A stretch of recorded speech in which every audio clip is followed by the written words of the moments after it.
Já teve início o procedimento lá no hospital. O procedimento deve durar cerca de 1 hora. Daqui a pouco o Renan volta para nos atualizar sobre o que está acontecendo por lá. Obrigada, Renan Fiuza. Vamos falar então sobre esse procedimento endovascular, a embolização meningea média.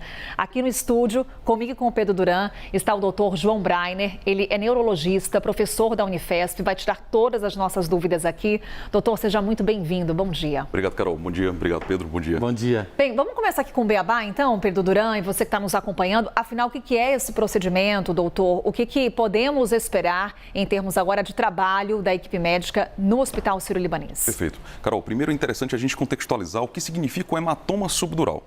Existe um espaço entre o cérebro e a caixa craniana, ou seja, entre o osso, que esse espaço ele é um espaço chamado virtual, preenchido pela meninge, pelas meninges, que são um envoltório, que são uma espécie de sacola que reveste e protege o nosso cérebro. Classicamente pode estar infectada com o que a gente chama de meningite. Esse espaço, no entanto, ele é preenchido por alguns vasos sanguíneos. E nós temos vasos tanto de origem venosa como vasos também de origem arterial. Esses vasos de origem venosa, que são as veias classicamente chamadas, elas puxam o sangue que as artérias levam até o cérebro. Então o sangue chega pelas artérias e ele volta pelas veias. Essas veias, elas têm algumas projeções chamadas veias ponte, que são pequenas estruturas, pequenas veias bastante delicadas que fazem como se fosse uma ancoragem, literalmente como se fosse uma ponte entre o cérebro e a ancoragem dessa meninge, esse saco que reveste o cérebro. À medida que a gente envelhece, por exemplo, o nosso cérebro vai evoluindo.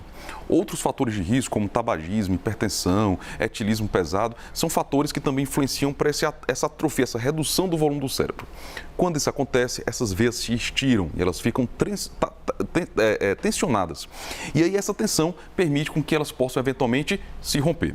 Essa ruptura pode acontecer no contexto de um trauma, como foi o caso do presidente Lula, mesmo tempos depois, no caso do presidente foi outubro, se eu não me engano, algo em torno de 20, 21 de outubro, mais ou menos, que ele teve um acidente doméstico, ou pode acontecer de uma forma espontânea, que a gente chama de hematoma subdural espontâneo. O grande problema é que cerca de 30% dos pacientes que têm esse hematoma são pacientes que vão ter uma recorrência desse hematoma mesmo quando tratados. Nem sempre a gente trata esse hematoma per si, tirando esse sangue com o procedimento que o presidente fez agora, que é uma cânulazinha que vai lá, como se fosse um canudinho, puxa, aspira esse sangue. Que foi a cirurgia. Que foi a cirurgia que ele fez, o procedimento da trepanação, né? O pequeno orifício no cérebro que a gente faz. No entanto, como eu falei, 30% desses pacientes podem recorrer em algum momento. E aí, quando eles recorrem, esse hematoma pode ser importante, preencher esse espaço que não deveria ser preenchido por sangue, que a gente chama de espaço subdural, e ele vai apertando o cérebro. Quando ele aperta o cérebro, ele pode causar uma miríade muito grande de sintomas, desde uma dor de cabeça, um mal-estar, uma alteração até de comportamento, né? O relato que nós temos é que o presidente estava um pouco mais astênico, com menos volição, não era o que ele costumava ser no dia a dia. Então, baseado nesses sintomas, a indicação é do procedimento de trepanação. Esse procedimento chamado embolização da artéria meningea média é um procedimento antigo, mas a evidência de que de fato ele é importante é novo. Inclusive, doutor, a gente vai trazer aqui a ilustração para o doutor João nos explicar, Pedro Duran também aqui conosco, exatamente o que é esse procedimento, como o doutor nos explicava. Já conhecidíssimo na medicina, mas que também já tem algumas adaptações, algumas modernizações esse tipo de procedimento, certo? Perfeito, exatamente. A gente teve 3 grandes publicações de estudos clínicos randomizados, ou seja, estudos bem desenhados, publicados desse ano, que mostraram a eficácia desse procedimento no seguinte endpoint, ou seja, segundo desfecho, recorrência e necessidade de abordagem cirúrgica. Então, como é que o procedimento é realizado? Ele é realizado dentro de uma sala chamada sala sala híbrida, que é um procedimento que você coloca uma espécie de tomógrafo que fica por cima do paciente, você coloca um contraste e um guia, como se fosse um cateterismo, só que ao invés de ir do coração, ele vai até o cérebro. Então aqui está escrito nesse primeiro passo aqui, doutor, o procedimento é como um cateterismo, acessa pela virilha do paciente, o acesso mais comum e chega até a cabeça. Aí o segundo passo é, o médico identifica a artéria meníngea média e joga uma espécie de cola, que ajuda a obstruir parte da artéria. E ali depois a obstrução da artéria não gera prejuízo ao paciente e diminui a chance de ter sangramento recorrente novamente. Perfeito, é exatamente isso, Pedro. Então você insere o catéter pela virilha do paciente, esse catéter sobe a uma espécie de canozinho pequeno, ele vai até a artéria meningea média, que ela é identificada, e aí então ele joga uma cola. Nessa cola, ela obstrui o vaso. É uma espécie de obstrução forçada, é como se eu estivesse induzindo... Uma rolha. Uma rolha, exatamente. É como se eu faço uma rolha, fecho aquele ramo da artéria meningia média. Que é exatamente essa ilustração aqui que nós temos. Perfeito. E qual é o racional disso, Carol? O racional é que você obstruindo essa artéria, você diminui o aporte de sangue, que ele pode causar a chamada angiogênese, que é uma formação de novos vasos, que poderiam realimentar aquele sangramento. Então, doutor, é um procedimento padrão. Quando você se submete a uma cirurgia, como a que o presidente Lula se submeteu, está prevista a realização desse tipo de procedimento? Hoje sim. Hoje a gente tem, especialmente nos pacientes fora do período hiperagudo, ou seja, fora dos primeiros dias, em geral dentro da primeira semana depois que o paciente teve um hematoma subdural, a gente indica esse procedimento. Eu queria tentar entender, doutor, se meu raciocínio faz sentido. O presidente teve um acidente, caiu, bateu a cabeça. Perfeito. Foi para o hospital, fizeram a sutura. A cicatriz foi formada depois que eles colaram ali o corte na cabeça. Passaram algumas semanas, o presidente começa a sentir dores de cabeça, começa a sentir um certo incômodo. Vai para o hospital, faz exames e descobrem que tem um sangramento dentro do cérebro. Aí eles interrompem o sangramento, fazem um buraquinho na cabeça, colocam uma ferramenta que vai interromper o sangramento, vai impedir que esse sangramento continue. E agora, depois de alguns dias, eles decidiram fazer mais um procedimento para uma espécie de cauterização, para fechar ainda mais essa cicatriz interna, é isso? Mais ou menos, Pedro. O caminho está bem certo, assim, a lógica está certa, só alguns ajustes técnicos. O primeiro procedimento é um procedimento para tirar o sangue. O sangue ele fica retido, ele fica aprisionado, ele fica no espaço subdural restrito. Então eu vou lá, coloco a cânula e retiro parte desse sangramento. Eu aspiro esse sangramento e fecho. Deixa eu só pedir para a gente botar uma imagem, doutor, que acho que ajuda a explicar, Perfeito. Que é justamente a imagem usada para fazer a trepanação que a gente tem ali, ó. Exatamente. O doutor Fernando Gomes Pinto me mandou essa imagem para a gente poder explicar como é esse aparelho que você usa nesse primeiro procedimento que o presidente foi submetido. Esse é um manual, né? Tem até outras formas de utilizar ele hoje. Exatamente. Tem até outras imagens, se quiserem ir passando enquanto o doutor explica. Perfeito. Desculpa, você estava falando dessa primeira parte. E aí o interessante, Pedro, é que esse procedimento, pronto, essa forma que você liga um aparelho, uma espécie de broca, e esse aparelho, literalmente, ele vai no crânio do paciente.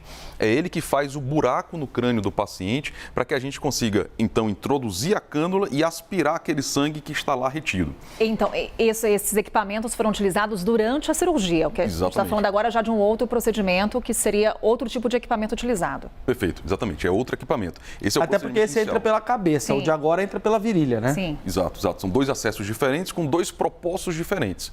O primeiro procedimento é para tirar o sangramento que está causando mal para o paciente. Que já aconteceu. Que já aconteceu. Causando mal porque ele comprime o cérebro e dá alguns sintomas como o presidente teve. O passo agora é evitar que aconteça novamente. Então, quando acontece isso, a gente faz esse procedimento de embolização, um neuroradiologista intervencionista, que obstrui para evitar que aquela artéria continue alimentando um sangramento em potencial. O sangramento subdural, é importante que as pessoas saibam, que ele é um sangramento sutil. Ele é um sangramento que vai aos poucos crescendo. Então, são gotinhas, né? Exatamente. Ele vai babando, né, porque o sangue venoso é um sangue lento, ele vai babando e por isso que pode demorar até semanas para ter os primeiros sintomas. Doutor, a Isabel Mega está lá em Brasília, a gente está aqui apenas acompanhando a ilustração exatamente dias atrás, dias depois do acidente doméstico que o presidente Lula sofreu, exatamente da sutura na cabeça. Foi um dos registros feitos após o acidente doméstico e agora a gente está vendo o desenrolar de tudo isso. Procedimento agora acontecendo lá no Hospital Sírio-Libanês. Começou por volta de 7h30 da manhã, 7h20, 7h25 e deve durar cerca de 1 hora. Isabel Mega está lá em Brasília também com uma pergunta para o senhor. Por favor, Isabel. Oi, Carol. Essas imagens, inclusive, foram da primeira aparição pública do presidente Lula depois desse acidente no Palácio da Alvorada. Doutor, bom dia. Obrigada por estar aqui com a gente, ajudando a gente a entender um pouco das questões técnicas desses procedimentos todos. Pegando a expertise do senhor em casos que já acompanhou, o que a gente pode esperar de recuperação do presidente Lula daqui para frente? Ele já tinha uma previsão de ficar pelo menos 48 horas na UTI. Em casos desse tipo, em que esse novo procedimento é necessário, haveria uma recomendação de estender esse prazo na UTI? O que pacientes podem fazer logo depois desse procedimento? Em quanto tempo a gente pode falar de uma recuperação plena em casos desse tipo, doutor? Perfeito. Em geral, é um procedimento muito tranquilo. É um procedimento que a taxa de sequela ela é muito pequena, praticamente é para não existir nenhum tipo de complicação durante o procedimento.